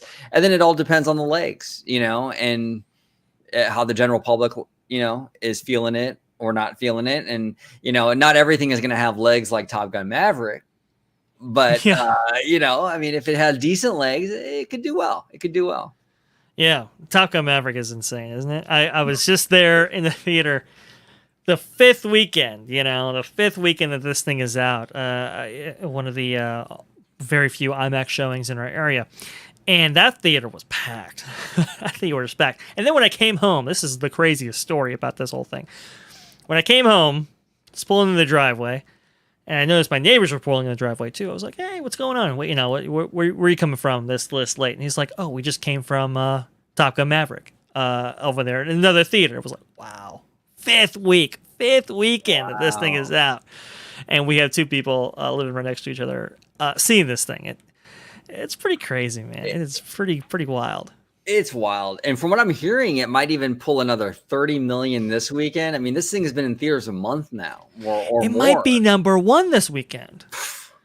It's crazy. It's wild? absolutely crazy. And honestly, it deserves every dime. It deserves every single dime. That movie is incredible. If you have not seen Maverick, watch it. Go to the theater. Look, I'm not a big theater person. I've made no bones about it. I saw that movie in theaters, and I would go to the theater again to watch it because it was just so good. It's old school Hollywood, and that's what I love about it. It's like those old school Hollywood movies, like that kind of like that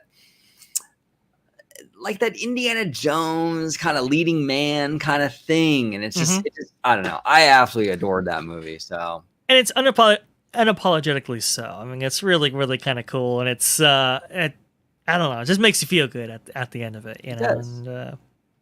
And great show. You guys got to see it for sure. 100%. And our buddy Matthew Murr says, just another question on a different Disney subject. Do you feel any attachment to any of the princesses? I have always been, Matthew, a sucker for the Disney fairy tale. I do like those films quite a bit. I think that they are kind of like the heart and soul of Disney animation in general. Because like, look, these movies, like Snow White started the whole thing. I mean, Snow White was the movie that got the whole animated movie thing going, right? Little Mermaid in '89 saved the company, literally saved the company. Beauty and the Beast is to this day still Disney's crown jewel in animation. I love the Disney princesses. I love these films. They're very timeless. And so I don't have any attachment to any of them in particular. I just like that genre. I like that kind of like that classic storytelling, that timelessness of it. I do dig them. But what do you think, Dre, in terms of the fairy tales, the princess movies? Are you into that? Are you not into that? Oh, I'm very into it. Yeah, I'm very into that classic, almost medieval, definitely storytelling. Or kind of what is it, setting? You know, I'm super into. You know, I was keeping track of Frozen before it was even called Frozen. Wow. I was keeping track for that quite a bit. I knew that there was going to be a project on the Snow Queen and that story. And I was telling everybody, like, ooh, like, hey, you know, they got this kind of tale coming out. I believe it was Hans Christian Andersen who did the original source material for it.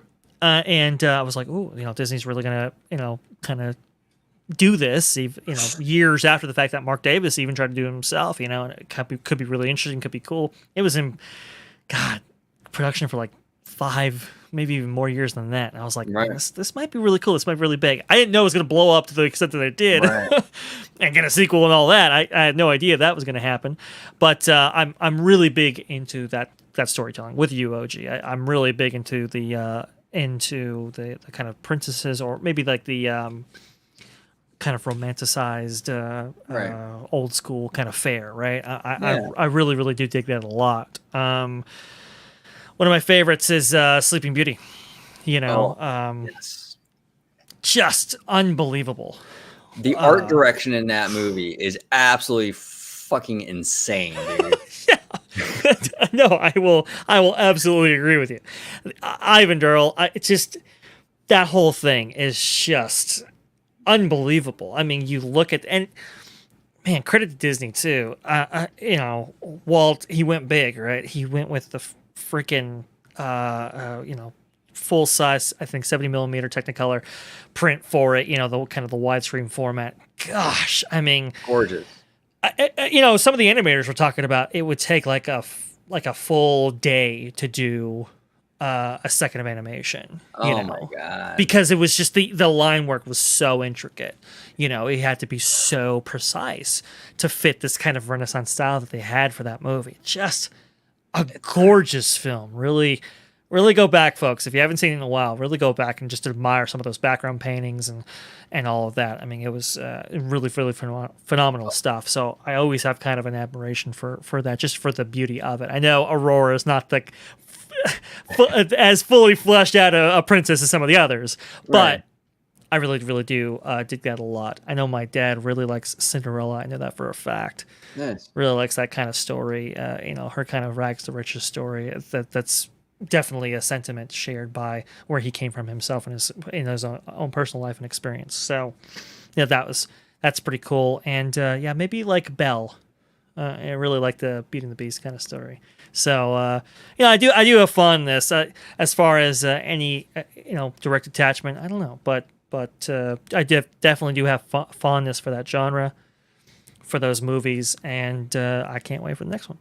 Yeah, I mean that genre, that fairy tale genre, really built the Disney company in a lot of ways. Absolutely. That Snow White movie propelled Disney to new heights. Yeah. Like I said, Little Mermaid saved the company in the late 80s. Cinderella saved the company back in the, I believe, the 40s. 50s. Right. Yeah. 50s. 50s for Cinderella. Yeah. And then even Tangled sort of kicked off like another kind of Renaissance era recently. And Tangled was really cool because Tangled was sort of spearheaded by one of my favorite animators of all time, which is Glenn Keane. Glenn King, absolutely. I love Glenn Keane. He created Ariel, Little Mermaid. He created The Beast. He did some great work on Fox and the Hound, but he kind of spearheaded the whole Tangled film, and you can tell because he's kind of like that Renaissance era guy, and that movie definitely has Renaissance era vibes. Absolutely. But those movies are fantastic, absolutely fantastic, classic storytelling, and those films are like relevant forever. I mean, they don't go out of style, Absolutely, and I agree with you, Glenn King. One of the greats, one of the favorites, absolutely 100%. Spearheaded by him, of course, and he talks about how he had to learn how to draw in digital, and learn techniques in order to make the change and make that adaptation, and how he kind of based the characterization and kind of the art style of Rapunzel herself on his daughter, and took inspiration from that, and just some really, really, really cool stuff. Very much a personal film. And it shows, and a work of love, and it just hit all the right notes. Rapunzel still holds up today for sure. Yeah, 100%. Our buddy Drunk 3PO says, going Animal Kingdom this Wednesday. I'll be waiting for you guys to come to Pandora. Dude, I am next. Whenever I finally get to Walt Disney World, I will definitely hit you up, man. Pandora is one of those like kind of like almost like bucket list things for me. I have to experience that. That looked insane. Absolutely bonkers. I mean, what they did there with the floating mountains and all that stuff, absolutely gorgeous stuff. Absolutely gorgeous. Coming from a desert, Pandora looks like, an entirely different planet, which was the intention, I suppose. It looks absolutely breathtaking. Look, I will always love Cars Land, Star Wars Galaxy Edge and all that, but Pandora looks truly next level, and I've heard that signature attraction, Flight of Passage, is freaking amazing. And I know our buddy George was very much like, you got to see Cosmic Rewind. Like, he is head over heels for this attraction. Apparently he was very disgruntled by the limited amount of times he was able to ride it during this vacation. Obviously you can only ride it like once or whatever. And he was very unenthused about that prospect, but he definitely wants us to see it, and I want to see it too. So I think we got to be going out there, but in time. We got to definitely do it. Like, and this is the thing too with Pandora. As much as I like Batu, and I do like Batu, I'm not a fan of the timeline. I think the timeline is garbage. Open up that they need to get rid of all that, and I think they're working on that. Actually, we're starting to see them with Mando coming and Boba Fett and all that. So the timeline's going away, I think. But in terms of like the aesthetics of the actual land, I think it's really, really solid. The problem though with Batu is that it doesn't really have any of like that, like those water features, right? Like Pandora does. Like when you walk through Pandora, there's like these massive cascading waterfalls, and it just takes it to like a whole nother level, right? Imagine if they built a Star Wars land, even if it was just Batuu, but they had that kind of element in it, these massive waterfalls and things like that. I mean, it would just add so much to the land. I don't know. In a lot of ways, Pandora kind of curb stomps Batuu. I mean, at least aesthetically, I think that it does a much better job with the kinetic energy and just kind of like not. It's not like a one note kind of land. It's got there's greenery, there's rock work, there's waterfall, right? It's kind of like everything. It is, and you get a little taste of that in like the weirdest place, the queue for Rise, and you only see it for like a split second because very rarely does the line back up that long. At least now to a point where you can actually kind of appreciate it. And even then, you're going so fast. That one point in Rise of Resistance is the only place with an actual water feature in the entire land. It is the most bizarre choice, I think. Oh, I think we may have lost OG. Oh, you still there? Okay. you're paused there. Oh. It's the weirdest thing. Why in the world is the only water feature in the entire land in like some small section of a queue where you don't even have a really good vantage point unless you're going through Lightning Lane or Fast Pass, as it was originally intended? It's very, very weird. I would have much rather taken like, you have the X-Wing or you have the A-Wing there or whatever. I would have much rather had those removed in favor of some more water features or more ambient features in order to kind of liven up the land, the similar way that they did with Pandora. And unfortunately, they didn't do that. And maybe they were intending for the Bantha attraction to add some of that kinetic energy and just breathe a little bit more life into it and provide some kind of feature like the water features of Pandora, but alas, that didn't happen. No, it didn't. I was watching actually the other night with my fiance. I was watching the Walt Disney World 50th special with Whoopi Goldberg. Not the best choice of hosts at Disney. I don't know. Not my favorite. Just a personal thing. But overall, the special was pretty awesome. Overall, it's pretty cool. But they kind of got into Batuu. I think it was on that special. It might have been the behind the scenes attractions thing on Disney Plus. I don't know. We've been kind of binging this stuff lately, so it's all kind of running together. But anyway, they got into how they used the actual R2-D2 unit, like the footing of that unit, from the original movies. Yes. In Batuu. Like the cement work, like when you're walking through the land, you see like the tread marks and what have you. Yeah. Some of those tread marks are from the actual R2 unit from the original trilogy. Absolutely, they are. I did not know that. That's pretty dope. Oh yeah. Oh, the story about it is great too because they were actually able to get their hands on the original R2-D2 prop and actually take molds of the original tread, right? And then scan those in and actually make a custom like machine almost that could replicate them, to the exacting degree and detail required, and kind of have that kind of custom made machine make those tread marks. So it is R2-D2 making those tread marks in that way. It was a fascinating amount of effort and resources that actually were put into it just for that small detail that people are just going to walk over and not actually realize if they don't know the story. But it's just that kind of attention to detail in Batuu. It really is all over the place. It's just maybe not necessarily capitalized on in to the degree that maybe they believed it would be, with some of the shortcomings of the land. People think what if, and unfortunately don't admire, I think, to the degree that they wanted what is there, because there are shortcomings that kind of that kind of leave people hanging in some way. Yeah, and Drunk follows up with they took all that stuff out of Batuu East because they put it in Star Cruiser set. That's a great point, Drunk. We talked about this, Dre, I think in a past video, how like Mando and Grogu, they're coming to Disneyland. Yeah. Boba Fett. We saw Boba when we were there just a couple weeks ago. We did. That was dope. That was really awesome. But none of that stuff is coming to Batuu East. And we were like kind of racking our brains going like, what's going on? And then I think it was you that suggested, they're saving that stuff for the upcharge Star Cruiser. Right. Anaheim doesn't have Star Cruiser, so they don't have that option. Florida does, and I think that's really shitty. I'm sorry, I think it's shitty. It's terrible. It really is. There shouldn't be that kind of discrepancy between these two lands that are essentially mirror, images of each other. It's completely bizarre why they would do that, and it's for monetization, and honestly, we were saying that before with some of the more advanced features that the land was supposed to have. They saved them all and they put them behind a paywall in the form of the Star Cruiser. It's like, why? It's entirely frustrating. It's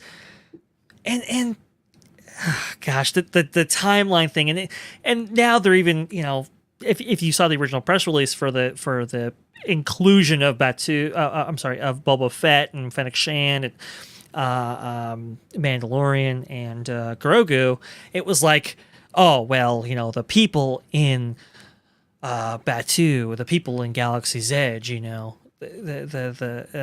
can't interact with these people, so we got to have these people over here, and we got to maintain aspects of this timeline. It's just like, why are you doing this? Why are you setting your own limitations on a franchise you own and have full control of? It doesn't make any sense whatsoever. It's so frustrating. It's annoying to the point because it's like Disney will nickel and dime you every way they can. Yes. But then this is something that they're leaving money on the table. Like this stuff, could you imagine if you had Anakin Skywalker and Kenobi in Batu? I mean, the line would be around the fucking block, or if you had Han, Luke, and Leia, right? Even Drunk was mentioning the Star Cruiser. Imagine if you had an original trilogy itinerary cruise where it was all OT. What if you had a prequel cruise where it's Anakin Skywalker, Kenobi, Grievous, right? Padme. Yes. This is stuff that it's like money. Literally, you're leaving money on the table, and they're like, nope, timeline.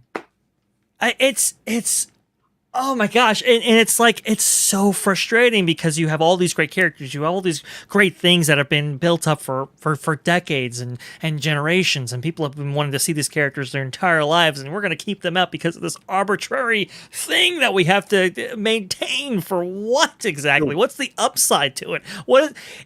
Have you met anybody, OG, that's like, oh, you know what? I really hope they keep that timeline because, jolly, that really, knocks my socks off that they actually implemented this thing to begin with. Nobody actually says this. Let me shout it from the hills. Let me shout it. Get rid of the timeline, please. There you go. Hopefully they hear that, right? It's so ridiculous. It's just so frustrating. If they had Mando Luke Skywalker in the land right now, I'd be driving to California right now. I mean, right. I need to see that, right? But no, we can't do it. Can't do it because we got to have Rey and Kylo for the 50 billionth time. It is so frustrating. It is so frustrating. Yes. Yeah, no, you're 100% right, brother. It is really annoying. And Avengers Campus does it so right. Avengers Campus doesn't give a fuck, dude. Avengers Campus will have 15 different Moon Knights. Yeah, exactly. They don't care, man. They don't care. They'll have every single costume the week it was released for Loki. Right. But no, I'm sorry. You wanted Grogu in your Star Wars Galaxy's Edge there? Oh no, we're not going to give that. And if we do, we're not going to give it to Batu East. Right. Ridiculous. What is this? What is it a company that wants to make money or is it not? I can't figure it out anymore. OG, I can't figure it out. Explain to me. I just can't. I can't do it. It blows my mind. It blows my mind that they're stepping over $1 to pick up a dime. Are they even picking up dimes at this point? I mean, it limits what you can even sell in the land because we're going to have these arbitrary timelines. That's the crazy thing. I don't even know if they're tripping over dimes at this point, or having the expression that you used. I think it's pennies at this point. I don't think there's any monetary benefit to this whatsoever. Yeah, and it's completely ridiculous. It's Chapek, Josh DeMaro, somebody get in there and just say like, hey, you know what? WDI or Lucasfilm or whoever's calling these shots right here, you know what? You, okay? You.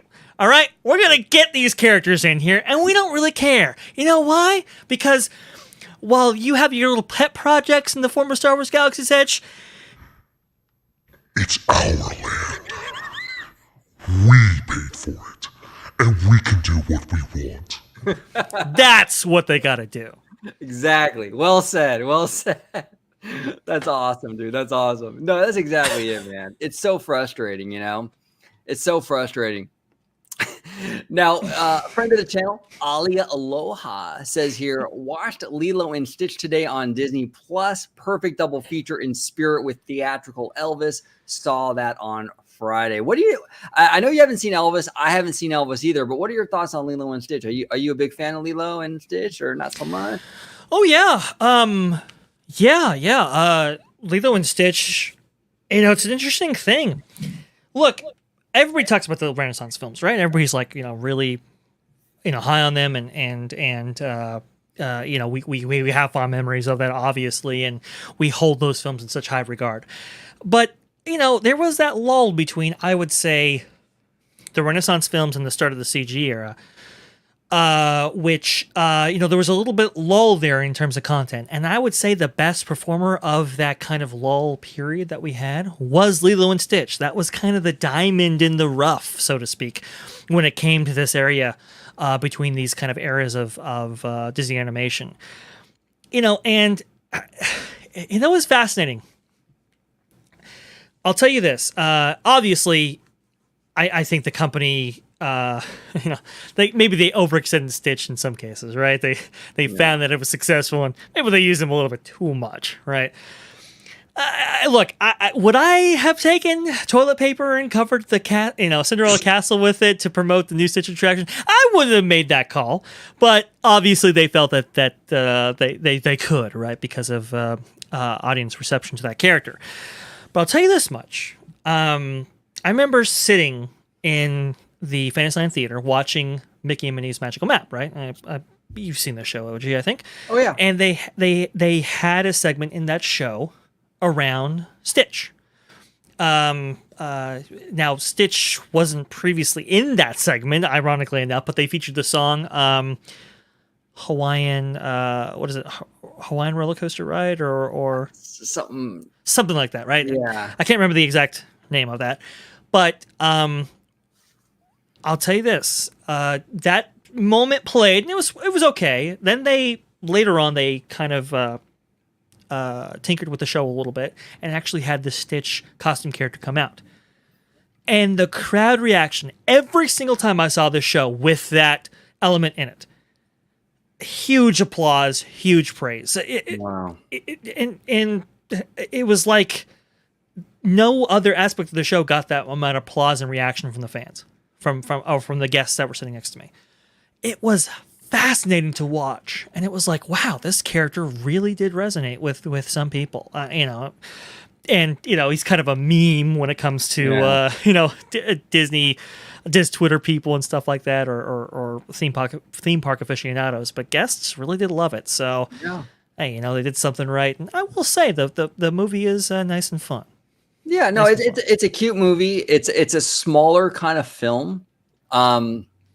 It's kind of like a Disney animation version of like a Luca, right? A smaller kind of movie, but I think there's a place for that. Definitely, absolutely. And I really love and appreciate in Lilo and Stitch, like the watercolor backgrounds. It's a beautiful film, and it's a great character, and timeless. I mean, it's what I think it's like 20 something years old now, that movie, and it's still very, very popular, very, very popular. So it's a mainstay. Absolutely. It's a mainstay, and with a very unique history as well. Obviously at that time, a lot of things were going on. Animation was kind of on the decline, obviously, and the studio wasn't really enthusiastic about spending a lot of money towards animation as it was back in the Renaissance era because of the, monetary problems that they were having, not just within the company, but with the films themselves coming out. So there were some, executives stepping on things and stuff like that. And I heard a crazy story about that too. I guess they were going to have. Isn't there a scene? Remind me if I'm wrong, OG55, but wasn't there a scene where Stitch's spaceship is kind of like, or a spaceship is kind of crashing down, right? And if I'm remembering this film correctly, they had to like stop it from crashing. Did something happen like that in that film? I haven't seen it in a while. I haven't seen it in a long time. I mean, I vaguely remember that, but I couldn't say. I don't really remember. It's been a long time, years and years since I've seen that movie. Years and years. Maybe Alia can kind of chime in, and Alia, if you're still watching, because she just watched it, so maybe. If I'm remembering this correctly, and I could be wrong here, so folks, give me some, give me some leeway on this a little bit, but I believe there was a storyboarded moment where they were going to have that spaceship fall, but it was actually going to be an airplane. Yes. Okay. Now I know exactly what you're talking about. And because of the time that it was released in 2001, yes, without saying it on YouTube, you kind of get the connection. You do. And it was going to be a city. It was going to be buildings.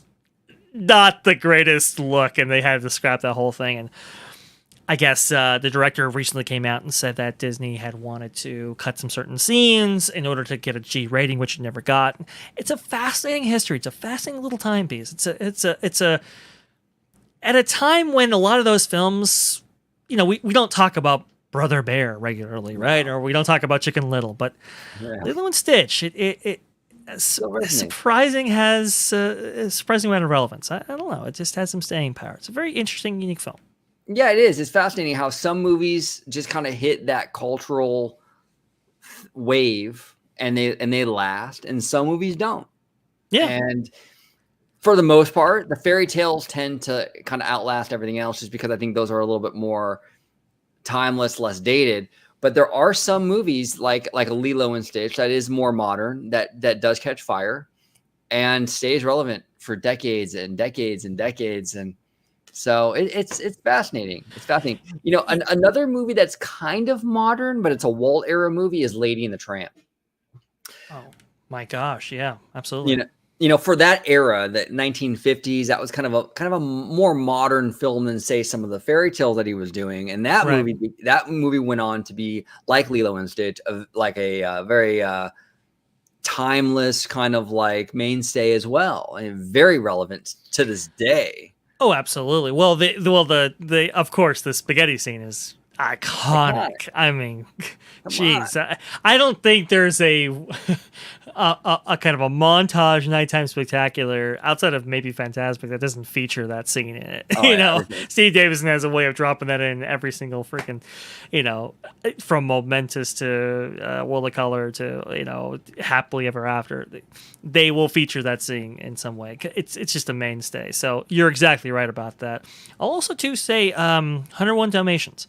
Yeah. Very, very modern film. Even the art styling, very, very unique. It had the Xerox process, but it was also, outside of just that, it was the complete opposite of Sleeping Beauty. Right. Where you had very stylized backgrounds and sets and so forth, and it really made for a unique film, especially when paralleled by its predecessor. No, you're right. It was a very modern film. You even had the Dalmatians sit in the living room watching black and white TV. It was very much a product of its time, but it lasted. It did last. Some of these films, they do last. Some fall by the wayside, like Oliver and Company, and some hit the wave and they last forever. It kind of depends, I guess. It really does. You just never know sometimes, Sometimes you put out a movie and you think it's going to make 80, maybe $70 million at the box office, and it makes 50 million. You just never know. You just never know. Exactly. There you go. You just never know what's going to hit or what controversy might actually sink your film. But that's an entirely different story. Yeah, exactly. Well, I'm hearing that the multiverse Lightyear is a huge hit. I'm hearing that in some alternate universe, that movie's making bank. Yeah, exactly, right. Not in this universe. No, not. Like you said, the multiverse. I don't know, Vancouver or something. Maybe it's making a whole lot of money there, but not here. Not in this universe. Well said. Well said. 100%. Well, thank you, Dre. I appreciate you coming on, brother. And thank you all for watching. Drunk 3PO, Matthew Murr, Ali Aloha, everybody in the chat. Really do appreciate it. Dre, if you can let everybody at home know where they can find you on social media, sir, before we close it out. Hey, best place to find me is going to be on at VashSky right there. It's for all your robust discussion anyway, as Christine Waistlines McCarthy would say, right? Gotta look, listen. She's never gonna live that down. I'm never gonna let anybody forget that, by the way, that she said that. Just an outrageous comment. Well, you're gonna have a great time because I think next quarterly earnings, that's coming up, I think, like in August, right? Oh, yeah. I think you're right about that. Oh, okay. So we had to you know Christine Waistlines McCarthy will have something really entertaining to say.